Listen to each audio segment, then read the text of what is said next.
Hi, I'm Patrick from Easy Track It, and I'm going to show you today how to make a really good hot cider for a whole lot of people.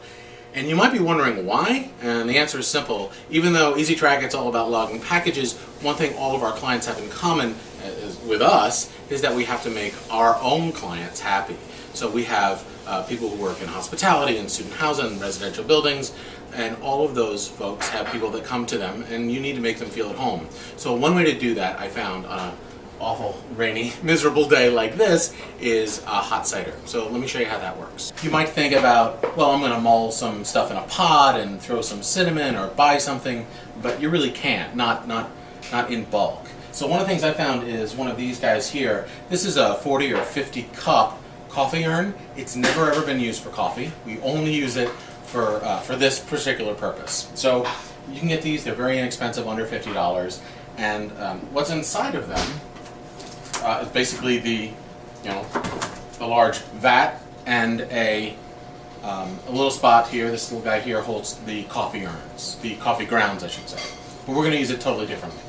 I recommend starting with some cloves, and you can see I'm just pouring them right into this little container where normally the coffee grounds go.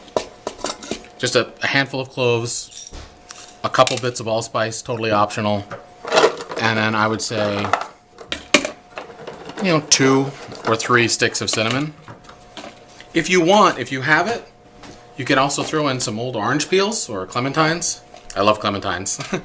And that's all you need as a base. Put that in here, and then just start adding your cider cold.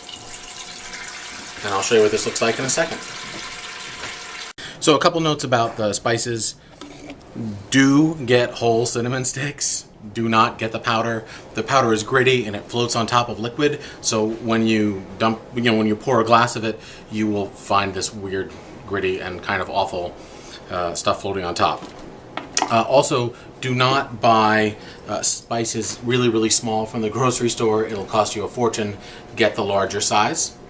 And lastly, this should be obvious, but do put the lid on before you plug it in, because if you don't, the boiling cider will spray in your face, and that's not fun for anyone. So put the lid on. So what's going to happen once the lid is on and it's plugged in, the heating element heats the cider, it goes shooting up through that tube and just sprays down, cascades over all of the spices. And that makes this to be one of the most aromatic experiences you're going to have. It smells wonderful from multiple rooms in every direction. And I think it's going to make a lot of people very happy, and it costs very little. We literally would run this for a week or 2 straight and just clean it out every day and add more cider. Okay, so it's been going, and the heating element has gone from heating to warm, so now it's safe to open, because if you open it too soon it splashes out, as I mentioned previously. But if you open this up, it smells amazing. Sometimes, we did this for 10 years in my retail store. We would actually just open this up when customers went around just to make sure that the store smelled like cider. Well, smelling it is one thing, but tasting it is something else. It is very good. And it's great for sharing. Thank you. And if you have a slightly more adult party, you can add some alcohol, put a bottle of something next to it. There's a lot of different alcohol you can use, but why don't you recommend the booze, Suze? Rum is nice, regular or Captain Morgan spiced, or whiskey, or my favorite, Calvados. Dangerous. So happy holidays from Easy Track It.